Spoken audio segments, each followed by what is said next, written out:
አንዳንድ ሰዎች ሲጎልባቸው ለኔ በቃ ቅዱስ ገብርኤል ነው ያለኝ ይላሉ። ጤና ባጡ ጊዜ ዓለም ፊቷን ስታዞርባቸው ባልንጀሮቻቸው ፊት ሲነሷቸው አልሳካ ሲል ወደ ቤተ ክርስቲያን ይመጣሉ አንዳንዶች። ነገር ግን ጥያቄያቸው ሲመለስ፣ እንቆቅልሻቸው ሲፈታ፣ ታሪካቸው ሲቀየር፣ እንባቸው ሲታበስ፣ የልባቸው መሻት ሲፈጸም ለእግዚአብሔር ጀርባ የሚሰጡ ሰዎች አሉ። እንዲህ ካለ ክርስትና መድኃኔ ዓለም ሁላችንን ይጠብቀ። ሐዋርያው ቅዱስ ጳውሎስ ምንድነው ያለው? ይህን ስለ ጉድለት አልልም፣ የምኖርበት ኑሮ ይበቃኛል ማለትን ተምሬያለሁ። ማግኘትን እንደሆነ አውቃለሁ፣ ማጣትንም አውቃለሁ፣ መክበርን አውቃለሁ፣ መዋረድን አውቃለሁ፣ ሐዘንን አውቃለሁ፣ ደስታን አውቃለሁ፣ ከፍታን አውቃለሁ፣ ዝቅታን አውቃለሁ። ኃይልን በሚሰጠኝ በክርስቶስ ሁሉን እችለዋለሁ አለ። ፊልጵስዩስ ምዕራፍ 4 ቁጥር 11 ላይ የተመዘገበ ቃል። ባካችሁ ቃሉን አስተውሉት። ይህን ስለ ጉድለት አልልም፣ የምኖርበት ኑሮ ይበቃኛል ማለት ተምሬያለሁ። ማግኘትን አውቃለሁ፣ ማጣትን አውቃለሁ፣ ሐዘንን አውቃለሁ፣ ደስታን አውቃለሁ። ኃይልን በሚሰጠኝ በክርስቶስ ሁሉን እችለዋለሁ አለ። ክርስቲያን ማለት ይሄ ነው። ክብር ምስጋና ለስሙ ይሁን። ወገኖቼ እግዚአብሔር ያረዳው ማን አለ? እስኪ በደንብ ወደ ራሳችን ማን ነው እግዚአብሔር ያላገዘ? እዚህ የደረስነው እኮ አባቶቼ፣ እናቶቼ፣ ወንድሞቼ፣ እህቶቼ ይህ ድምፅ የሚሰማቸው እግዚአብሔር ረድቶን ነው። እግዚአብሔር ከኛ ጋር ስለሆነ እኮ። እግዚአብሔር ባይረዳን፣ እግዚአብሔር ባያግዘን ኖሮ እዚህ ቀን መድረስ አንችልም ነበር። እንደሚጠመድብን ወጥመድ፣ እንደሚቆፈርብን ጉድጓድ የገዛ ባልንጀሮቻችን ወገኖቼ እንደሚበጠብጡት መርዝ እንደሚያዘጋጁት የእንቅፋት ድንጋይ ቢሆን አንዳንዶቻችን ስም አጠራራችን ጠፍቶ ነበር። ግን እግዚአብሔር ከኛ ጋር ስለሆነ፣ እግዚአብሔር ስለረዳ፣ እግዚአብሔር ስላገዘን የተጠመደብንን ወጥመድ እየበጣጠሰ የተበጠበጠውን መርዝ እያከሸፈ የተመከረውን ምክር እያጠፋ የተቆፈረውን ጉድጓድ ጠላት በቆፈረበት ራሱ እያስገባ እግዚአብሔር ረድቶን እግዚአብሔር አግዞን ይሄውችን ቀናየን ነጭ አልብሶ በቤቱ ሰበሰበን። ምስጋና ለአብ ለወልድ ለመንፈስ ቅዱስ ይሆንልን። ለረዳን ለእግዚአብሔር። እግዚአብሔር ጸሎትን ይሰማል። የማንም ባለዕዳ አይደለም። ምናልባት እየጸለያችሁ መልስ ያላገኛችሁ ሰዎች ጊዜው ስላልደረሰ ነው። እግዚአብሔር ሥራ የሚሰራበት የራሱ ጊዜ አለው። ከሰዓት የሚሰራውን ጠዋት አይሰራው። በሳምንት የሚሰራውን በዕለት አይሰራው። በወር የሚሰራውን በሳምንት አይሰራው። ለእግዚአብሔር የሥራ ጊዜ አለው ተብሏል። ጊዜውን እየጠበቀ እንጂ ጸሎታችንን ማን ይሰማል? አሁንም ስለ ሀገር የምንጸልየው፣ ስለ ቤተ ክርስቲያናችን የምንጸልየው፣ ስለ ወገኖቻችን የምንጸልየው፣ ስለ ራሳችን ሕይወት የምንጸልየውን ጸሎት እግዚአብሔር ይስማ፣ ሰምቶ ይመልስልን። የልባችንን መሻት መድኃኔ ዓለም ከኃጢአት በስተቀረ ለሁላችንም ይፈጽምልን። እንደመጣን እንዳንመለስ እግዚአብሔር ሁላችንንም ይርዳ። እንኳን አደረሳችሁ። እንኳን ደስ አላችሁ። ደስ ብሏችኋል?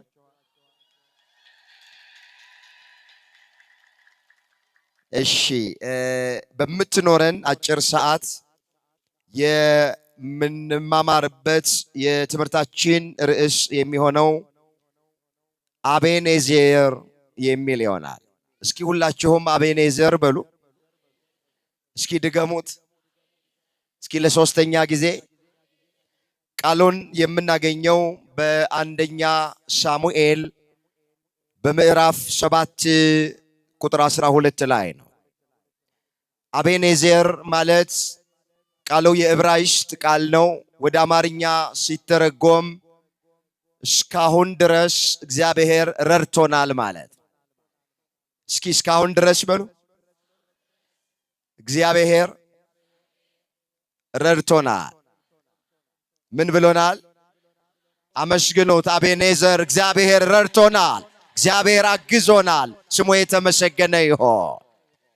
እንግዲህ በዚች ርዕስ ውስጥ ቃሉን ማን እንደተናገረ ቃሉ ለምን እንደተነገረ ተመልክተን መልእክታችንን እንጠቀልላለን። እናንተ መጽሐፍ ቅዱስ የምታነቡ ሙሉ ታሪኩን በአንደኛ ሳሙኤል በምዕራፍ 7 ቁጥር 1 እስከ ፍጻሜ ያለውን ቤት ገብታችሁ እንድታነቡ በፍቅር ጠይቃችኋል። እኔ ግን ወደ ርዕሴ መሰረታዊ ሐሳብ መምጣት ይቻለኝ ዘንድ በጣም በሩጫ አንድ ታሪክ አስታውሳችኋለሁ። እንዲህ ብሎ ይጀምራል። ቁጥር 3 ጀምሮ እነሳለሁ። ሳሙኤልም የእስራኤልን ቤት ሁሉ በሙሉ ልባችሁ ወደ እግዚአብሔር ከተመለሳችሁ እንግዶችን አማልክት አስታሮትን ከመካከላችሁ አርቁ፣ ልባችሁን ወደ እግዚአብሔር አቅኑ፣ እርሱን ብቻ አምልኩት፣ ከፍልስጤማውያንም እጅ ያድናችኋል ብሎ ተናገራቸው ነው የሚል። እንግዲህ ታሪኩ የሚያስረዳን በዚህ ዘመን እስራኤል ከፍልስጤማውያን ጋር ይዋጉ ነበረ፣ ጦርነት ላይ ነበሩ ይላል ታሪኩ። ሁላችን እንደምናውቅ እግዚአብሔር እስራኤልን ከ430 ዓመት የግብፅ የባርነት ቤት በ9 የተለያዩ ተአምራት፣ በ10ኛ ሞተ በኩር፣ በ11ኛ ስጥመተ ኤርትራ ባህር አውጥቷቸዋል። ማርና ወተት ወደምታፈስ ወደ ምድረ ርስት ወደ ከነዓን አስገብቷቸዋል። በ40 ዓመት የራፊዲም ምድረ በዳ በሲና በረሃ ሲጓዙ የቀን ሐሩር እንዳያቃጥላቸው በደመና ይጋርዳቸው ነበረ። የሌሊቱ ጨለማ ደግሞ እንዳያስደነግጣቸው በብርሃን አምድ ይመራቸው ነበረ። አዎ ለምግባቸው ከሰማይ መና እያወረደ ይመግባቸው ነበረ። ውሃ በጠማቸው ጊዜ ደግሞ ከአለት ከጭንጫ ውሃ እያፈለቀ ያጠጣቸው ነበረ። የአሞራውያን ንጉሥ ሴዎንን የባሳንን ንጉሥ አግን ገድሎላቸዋል። የኢያሪኮን ቅጽር በእልልታቸው አፍርሶላቸዋል። የዮርዳኖስን ባህር ከፍሎ ውሃውን እንደ ግድግዳ አቁሞ እንደ ሳር ክምር አድርጎ ሕዝቡን በደረቅ አሻግረዋል። እየተንከባከበ ማር ወተት ምታፈስ ምድረ ርስት ከነዓን አስገብቷቸው ነበረ። ብዙ ትእዛዝ አላዘዛቸውም እስራኤልን። እግዚአብሔር አንድ ትእዛዝ ሰጥቷቸዋል። ውለታዬን እያሰባችሁ እኔን ብቻ አምልኩኝ ብሏቸው ነበረ። እስኪ ቃሉን አብረን እንበለው። ውለታዬን በሉ እስኪ።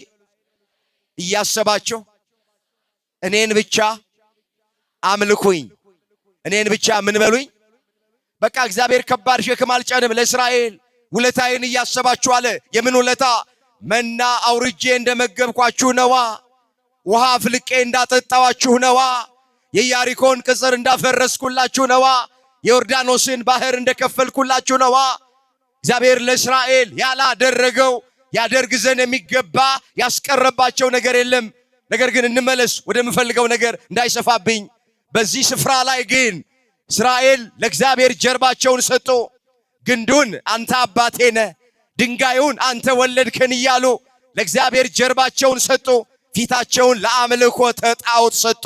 መጽሐፍ እንደዚህ ይላል፣ ግንዱን አንተ አባቴ ነህ፣ ድንጋዩንም አንተ ወለድከን ይላሉ።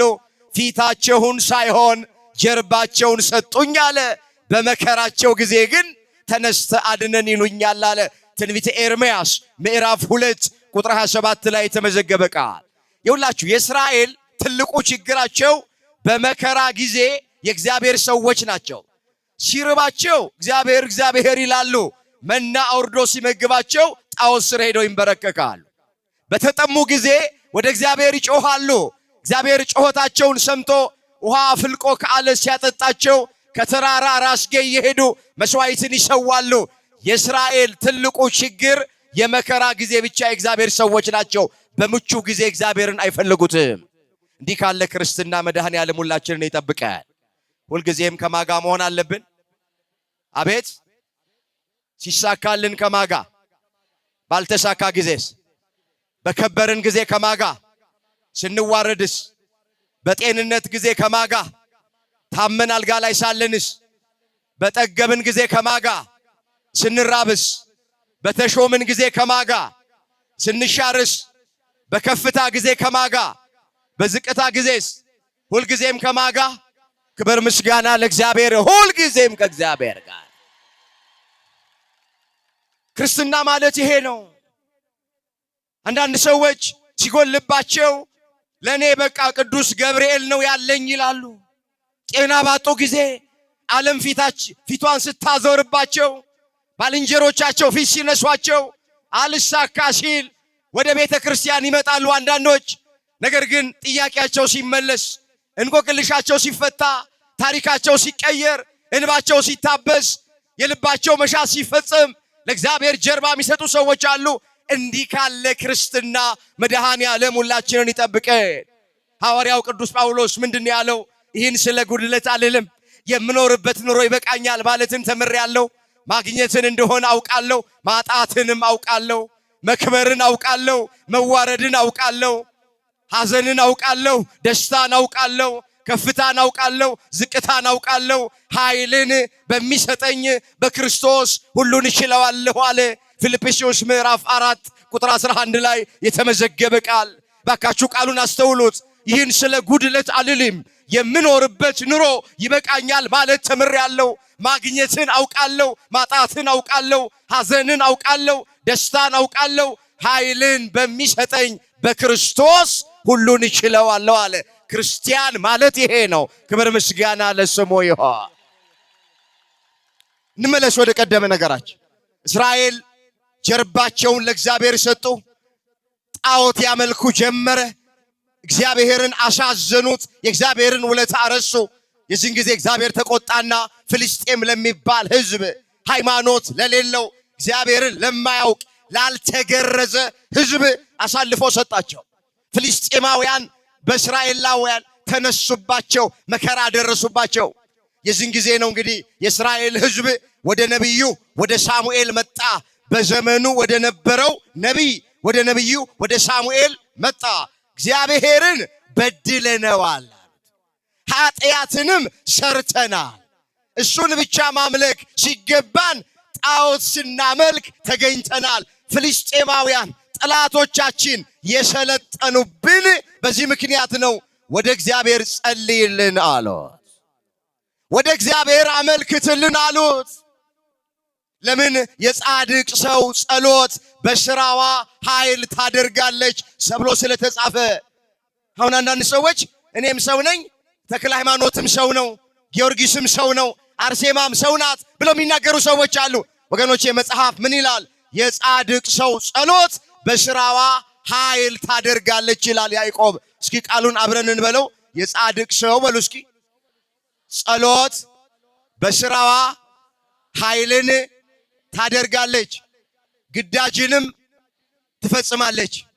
ስለዚህ እስራኤል መጡና ነቢዩ ሳሙኤልን ምን አሉት?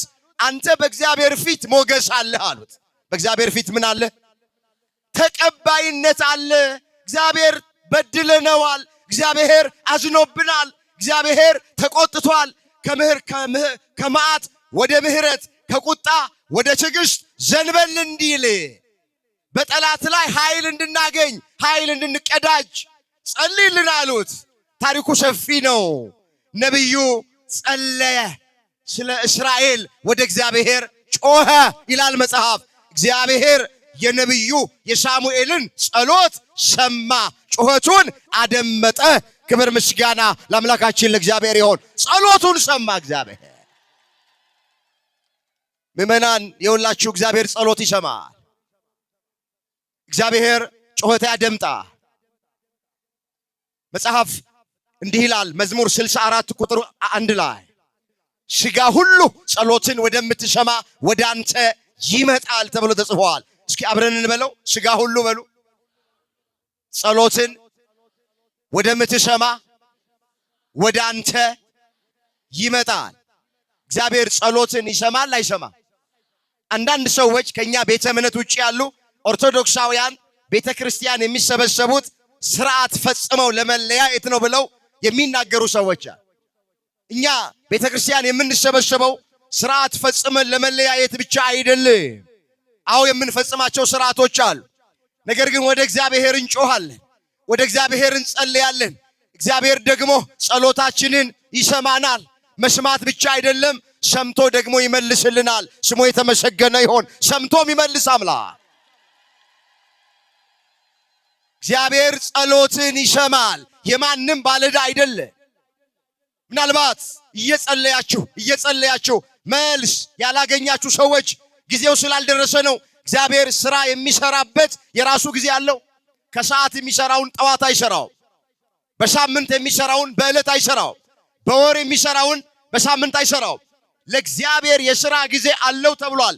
ጊዜውን እየጠበቀ እንጂ ጸሎታችንን ማን ይሰማል?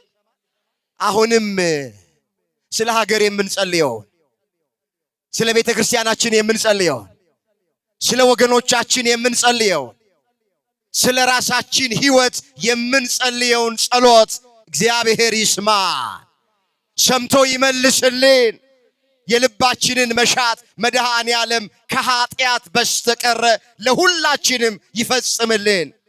እንደመጣን እንዳንመለስ እግዚአብሔር ሁላችንንም ይርዳ። የነቢዩን ጸሎት እግዚአብሔር ሰማ፣ ጩኸቱን አደመጠ። በፍልስጤማውያን ላይ ኃይል እንዲቀዳጁ አደረገ። መጽሐፍ ምን ይላል? እግዚአብሔር ለእስራኤል ተዋጋ፣ ፍልስጤማውያንንም ድል አደረጉ ይላል። ክብር ምስጋና ለአምላካችን ለእግዚአብሔር ይሁን። መጽሐፍ እንደዚህ ይላል፣ እግዚአብሔር ተዋጊ ነው ስሙም እግዚአብሔር ነው ተብሎ በዘጸአት 15 ቁጥር 3 ላይ ተመዝግበዋል። እስኪ እግዚአብሔር በሉ፣ ስሙን ጥሩት። እግዚአብሔር ተዋጊ ነው ስሙም እግዚአብሔር ነው። እግዚአብሔር ምንድን ነው? ስሙ ማን ነው? ስሙን አመስግኖት። ክብር ምስጋና ለስሙ ይሁን። እግዚአብሔር ለእስራኤል ተዋጋ፣ ጸሎታቸውን አደመጠ፣ ጩኸታቸውን ሰማ፣ በጠላቶቻቸው ላይ ድል እንዲቀዳጁ አደረገ። ከዚህ በኋላ ነው እንግዲህ ወደ ርዕሴ ጋር መመጣው። እንዲህ ይላል አንደኛ ሳሙኤል ምዕራፍ 7 ቁጥር 12 ላይ ሳሙኤልም አንድ ድንጋይ ወስዶ በምጽጳ በሼን መካከል አኖረው፣ ስሙንም እስካሁን ድረስ እግዚአብሔር ረድቶናል ሲል አቤንኤዘር ብሎ ጠራው። ፍልስጤማውያን ተዋረዱ። ዳግመኛም ከዚያ ወዲያ በእስራኤል ድንበር ላይ አልታዩም ይላል። ምስጋና ለአምላካችን ለእግዚአብሔር ይሁን። ልክ እግዚአብሔር ከረዳቸው በኋላ፣ እግዚአብሔር ካገዛቸው በኋላ፣ እግዚአብሔር ከተዋጋላቸው በኋላ፣ በጠላት ላይ ኃይል እንዲቀዳጁ ካደረገ በኋላ ነቢዩ ሳሙኤል አንድ ሐውልት አቆመ። ምጽጳ በምትባል አካባቢ ላይ ሐውልት አቆመ። ያችን ስፍራ እግዚአብሔር እስካሁን ድረስ ረድቶናል ብሎ ሲል አቤኔዘር ብሎ ጠራት። አቤኔዘር የዕብራይስጥ ቃል ነው። በአማርኛ ረዳት ማለት ነው። እግዚአብሔር ረዳት ነው፣ እግዚአብሔር አጋዥ ነው ማለት ነው። እስራኤልን የረዳ አምላክ ሁላችንን ይርዳ። እስራኤልን ያገዘ ጌታ ሁላችንንም ያግዘን። እግዚአብሔር ያግዘናል አያግዘንም? እግዚአብሔር ይረዳናል አይረዳንም? እዚህ የደረስነው ማን ረድቶን? እዚህ የደረስነው ማን አግዞን ነው? ወገኖቼ እግዚአብሔር ያረዳው ማን አለ? እስኪ በደንብ ወደ ራሳችን ሕይወት እንመልከት። ማን ነው እግዚአብሔር ያላገዘው? እዚህ የደረስነው እኮ አባቶቼ፣ እናቶቼ፣ ወንድሞቼ፣ እህቶቼ ይህ ድምፅ የሚሰማቸው እግዚአብሔር ረድቶን ነው። እግዚአብሔር ከኛ ጋር ስለሆነ እኮ ነው። እግዚአብሔር ባይረዳን፣ እግዚአብሔር ባያግዘን ኖሮ እዚህ ቀን መድረስ አንችልም ነበር። እንደሚጠመድብን ወጥመድ፣ እንደሚቆፈርብን ጉድጓድ የገዛ ባልንጀሮቻችን ወገኖቼ እንደሚበጠብጡት መርዝ እንደሚያዘጋጁት የእንቅፋት ድንጋይ ቢሆን አንዳንዶቻችን ስም አጠራራችን ጠፍቶ ነበረ። ግን እግዚአብሔር ከኛ ጋር ስለሆነ፣ እግዚአብሔር ስለረዳን፣ እግዚአብሔር ስላገዘን የተጠመደብንን ወጥመድ እየበጣጠሰ የተበጠበጠውን መርዝ እያከሸፈ የተመከረውን ምክር እያጠፋ የተቆፈረውን ጉድጓድ ጠላት በቆፈረበት ራሱ እያስገባ እግዚአብሔር ረድቶን እግዚአብሔር አግዞን ይሄውችን ቀን አየን። ነጭ አልብሶ በቤቱ ሰበሰበን። ምስጋና ለአብ ለወልድ ለመንፈስ ቅዱስ ይሆንልን ለረዳን ለእግዚአብሔር። ስለዚህ ሁልጊዜም ስንወጣ ስንገባ አቤኔዘር እንላለን። ማን ረድቶናል? አቤት እግዚአብሔር ረድቶናል። 4 እና 5 ልጅ ይዘን በዚህ ዘመን ማሳደግ እግዚአብሔር ስለረዳን እንጂ አይሆን። በ5,000 እና በ10,000 ብር ደሞዝ ወር መድረስ በጣም ከባድ ነው። ግን ማን እየረዳን ነው? ማን እየባረከን ነው? ስለማናስተውል እንጂ በነገሮች ሁሉ በእያንዳንዱ እርምጃ የእግዚአብሔር እርዳታ አለ፣ የእግዚአብሔር አጋዥነት አለ። ከኛ የሚጠበቀው ምን ማለት ነው? ጠዋት ለጸሎት ስትቆሙ አቤኔዘር በሉት። እግዚአብሔር ረድተኸኛል፣ እግዚአብሔር አግዘኸኛል፣ እዚህ የደረስኩት አንተ ስለረዳኸኝ ነው፣ አንተ ስላገዝከኝ ነው ብላችሁ ሁልጊዜ ጸሎታችሁን በምስጋና ጀምሩት። ደግሞ የጎደለ ነገር ካለ እንዲደረግልን የምንፈልገው ነገር ካለ የጎደለውን ማን ይሞላል? የራቀውን ማን ያቀርባል? የጎደለብንን ነገር ሁሉ መድኃኔዓለም ይሙላልን። በእውነት እኛም እንደ እስራኤል በፊቱ ቆመን አቤኔዘር እግዚአብሔር ረዳኝ፣ እግዚአብሔር አገዘኝ ብለን ለምስክርነት እንድንበቃ አምላከ ቅዱስ ገብርኤል ሁላችንንም ይርዳን። እግዚአብሔር በሉ እስኪ። እግዚአብሔር እስካሁን ድረስ ረድቶናል። ስለዚህ አቤኔዘር ብለን እንዘምራለን። አመስግኑት የረዳንን አምላክ፣ ስሙ የተመሰገነ